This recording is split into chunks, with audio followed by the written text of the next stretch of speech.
Hello again. I don't know why I'm making this video. It's just a shit meme idea, gone too far.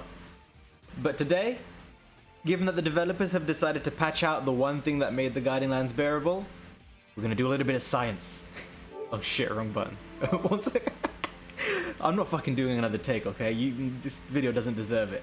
What we're going to do is travel from the research base to the Wildspire Waste, then from the Wildspire Waste back to the research base. This is because traveling between areas resets the Guiding Land spawn. So what we're going to do is cycle between every possible combination of areas, excluding Astera and Selinana because they have incredibly long loading times because they're like the main camps. We're gonna do every single combination of areas and find the best two areas to cycle between, to travel back and forth between while cycling the Guiding Lands. I hate myself. So, shit, wrong button again. I tell you, I'm not doing another take. Ancient Forest and Research Base, let's go.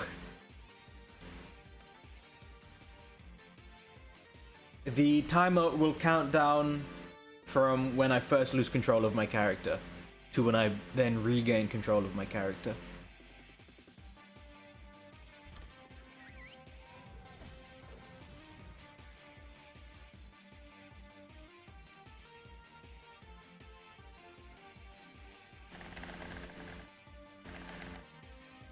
Gotta rapidly press it to be fair in my testing.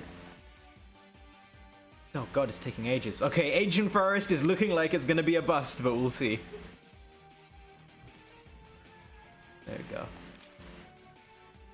Oh shit. Okay, well there's gonna be some slight inaccuracies due to my own fumbling of the inputs, but you know, you can work those one out of the equation yourself.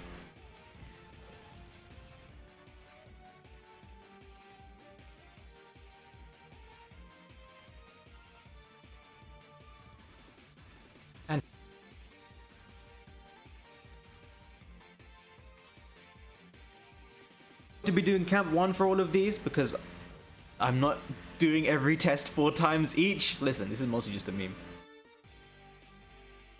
I mean, I don't even know why I'm talking. None of this footage is going to make it into the video. I'm going to fast forward through all of this, I assume.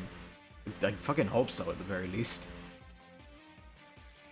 Look, okay, all the videos I've made so far have been like super formal. It's like the total opposite of who I am. So just consider this an insight into the machinations of my deranged mind. Right, quickly. Hi guys. I should tell you a bit more about myself then, to the 6 people who watch this shit. I hope you've been enjoying the stuff I've been putting out so far. Time? It's a bit late. Wildspire Waste. Yeah, I hope you've been enjoying the stuff I've been putting out so far. The titles and the thumbnails are a little bit clickbaity. Listen, alright? Half the fucking YouTubers are like posting weird anime hentai shit on there.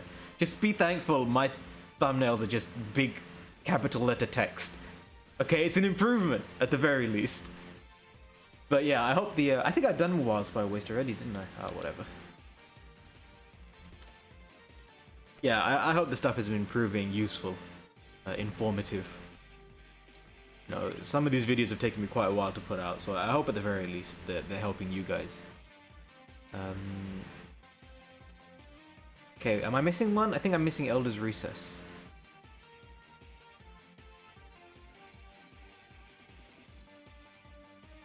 I guess I should talk about like who I am and what I do and stuff. Yeah, I've been mostly streaming for like a couple of years. Streaming a lot of Monster Hunter.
So, it's that part of the video where Cons gets to do some maths. Hopefully you've all skipped forwards here from the start of the video.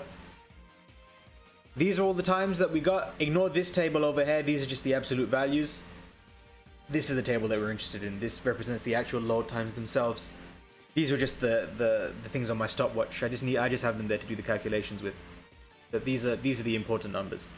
So the first thing you'll probably notice, hoarfrost reach is well and beyond the longest loading times of all of them. I assume this is because it's the new map. They've got all their cool new features in there. The snow effects probably take a long time to load. There's a lot going on, and so it takes a while to load.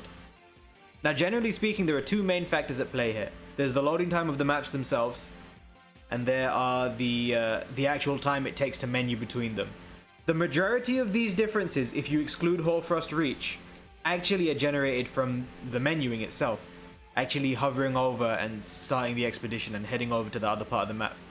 The other thing you'll notice is that the research base looked like it was the fastest, and it was by quite a significant margin. Unfortunately, going to a research base or going to Selinana or Astera doesn't cycle the quests. So if you look between the research base and the Rotten Vale, for example, what you'll find is that every loop you'll only end up cycling the quest once each, only when you go to the Rotten Vale. Heading back to the research base wouldn't actually change the monsters that spawn there, and so it's half as effective. And whilst the research base was quicker than everything else, it wasn't twice as quick, so it's out of the running. So, that brings me on to some of the finer details. In fact, I'm going to get rid of hoarfrost reach from the runnings, if you don't mind. And I should really update these to divide by 4 rather than 5, but anyway, it's fine. Now the next thing you'll probably notice is that we've got these numbers, we've got these values sort of all clustered, scaling from sort of 48 to 49, and then we've got 50. The thing about the ancient forest is it sort of suffers the bad end of both of those factors. It's super far away from the Elder's Recess, which is why you see this number being so large. And I think the 63.8 is a bit of an anomaly because it took me a while to menu. I kind of fumbled it a tiny bit. And the Ancient Forest in general has a lot of loading time as well, because it's probably, after Hoarfrost Reach, it's probably the biggest map. Which makes sense. It was the main map they were marketing with. They've got so much junk in there. You've been in the Ancient Forest. So, just for the sake of my own sanity, we're also going to get rid of the Ancient Forest from the runnings. There we go. And I'll just update these numbers quickly to divide by 3 rather than 5. See if we can spot any patterns. You'll notice that they all hover around a minute for me. I have an SSD. Your absolute numbers might vary. It kind of depends. And also, you might get different results compared to me. But the remaining maps, Rotten Vale on average is the shortest, which is what you would expect, because Rotten Vale is, in both factors, much better. It's really close to all the other maps, and also there's barely anything going on in it. There's not that much happening, and so it hasn't got much to load. It's followed shortly by Elder's Recess and Coral Highlands, both fairly close to each other. I'm not entirely sure why, but I guess the Elder's Recess is a fairly sparse map, and then Wildspire Waste is way out in front. Well, not way out in front, but it's out in front. The two smallest values were Coral Highlands and Rotten Vale to Elder's Recess. Now it's a bit weird because you would expect Rotten Vale to Coral Highlands to be the quickest because the maps are closest together. However, I think the lack of objects that need to spawn in for the Elder's Recess makes enough of a difference to counteract that. Also, these are within half a second of each other, which is definitely within sort of the tolerance of this testing. So what are my conclusions? Firstly, I think Coral Highlands to Elder's Recess is a bit of an anomaly. Coral Highlands generally is quite high. This is an anomalously low value. It doesn't really fit in with the factors that we've determined to be the deciding ones. So personally, if I had to make a choice, I would go from Rotten Vale to Elder's Recess. They both have barely anything in them. They're two of the smallest maps in the game. They're extremely close together on the map. And the other thing that's really important to note, these differences, which are largely caused by map and menu navigation, they actually only capture half the effect, because I ignored the first set of map navigation. I only counted it once between the two transitions. So technically speaking, these effects should be doubled. They should be sort of, the magnitude should be twice as large. And so the differences should be twice as large. And so I'm of the opinion that Rotten Vale to Elder's Recess is almost certainly your best bet. So yeah, if you're trying to reset the spawns in the Guiding Lands now that they've patched out our best method, go from Rotten Vale to Elder's Recess, get good at menuing, and you should be cycling around sort of 30 seconds per quest, because remember this is 2 cycles. So vaguely in the region of 30 seconds per cycle, which isn't too much worse than what we had with the previous bug. Probably 3 times as long, which is awful, but it could be worse. So yeah, I hope that helps, and good luck with the Guiding Lands farm. Bye bye.